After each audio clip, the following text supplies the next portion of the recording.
Alors encore Eberhard, du coup, qui s'exprime également sur Tesla. Cette fois, il parle de l'autopilote.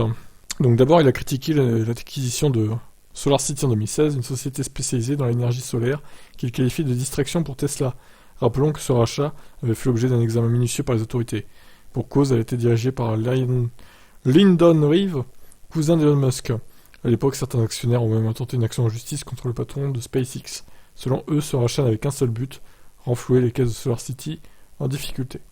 Dans cet entretien, donc, Martin Eberhard aborde également le cas de l'autopilote, qu'il juge comme étant la principale menace pour la pérennité de la marque. À mon avis, nous devons perdre l'habitude de penser que ces technologies de conduite autonome sont forcément connectées aux voitures électriques. J'aimerais voir les gens penser à fabriquer des voitures que les gens peuvent conduire. S'ils trouvent ces technologies particulièrement utiles, notamment pour développer les aides à la conduite plus performantes, ils désapprouvent de voir que la conduite autonome est devenue l'élément central de la communication de Tesla. Gardez à l'esprit que toutes ces conneries de FSD, autonome, de pilotage automatique, rien de tout ça n'existait quand j'étais là. Nous étions encore occupés à essayer de faire fonctionner la voiture et n'avons jamais pensé à ça du tout.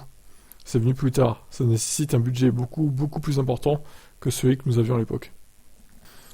À ses yeux, Musk et Tesla font une terrible erreur en considérant une voiture comme une plateforme logicielle, comme un iPhone ou autre.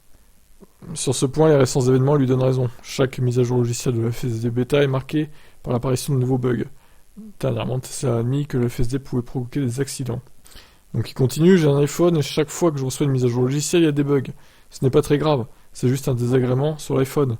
Mais si ce genre de bug apparaît par exemple dans le logiciel qui contrôle les freins ou la direction, ça peut vous tuer. Pour lui, la technologie est encore trop immature pour être déployée sur les routes. Bon, c'est son point de vue. Je peux comprendre ses arguments après, Le problème, c'est que j'ai l'impression que dès qu'il faut casser Tesla, ce monsieur casse Tesla, donc j'ai l'impression qu'il a un peu le seum de s'être fait virer en fait. Qu'est-ce que vous en pensez de cette nouvelle déclaration de Martin Eberhard ?